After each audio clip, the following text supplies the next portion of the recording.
স্মৃতিশক্তি বাড়াতে এই এক্সারসাইজটা প্রতিদিন করে দেখুন। দুটো হাত এরকম লক করুন, করে একদম স্ট্রেট তুলুন। তোলার পরে দেখুন গোড়ালিটা তুলবেন, দুটো পায়ের গোড়ালি তুলে আমরা হেঁটে হেঁটে যাচ্ছি। যাওয়ার পরে আমরা ফিরবো পিছনের দিকে, এইভাবে ফিরছি পিছনে, সমানে হাঁটার চেষ্টা করুন পিছনের দিকে।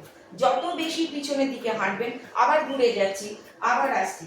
পিছনের দিকে হাঁটতে থাকলে আপনাদের স্মৃতিশক্তি অনেকটা বৃদ্ধি পাবে।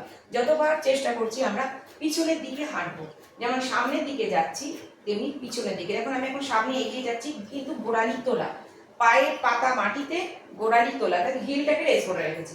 এবার আমি ফিরছি, ফেরার সময় দেখুন একইভাবে আপনারা নিজেদের ক্ষমতা অনুযায়ী, ব্যালেন্স অনুযায়ী এইভাবে চলার চেষ্টা করুন। এটা শুধুমাত্র স্মৃতিশক্তি বাড়ানোর জন্য নয়, যাদের সুগার রয়েছে তাদের জন্য খুব উপকার, এবং যাদের ভেরিকোজ ভেন আছে বা এই কাপ শিরার এখানটাতে কাপ মাসলে যাদের প্রচণ্ড ব্যথা করে, তাদের জন্য কিন্তু এই এক্সারসাইজটা খুব খুব খুব উপকারী। করে দেখুন, আপনারা অবশ্যই উপকার পাবেন।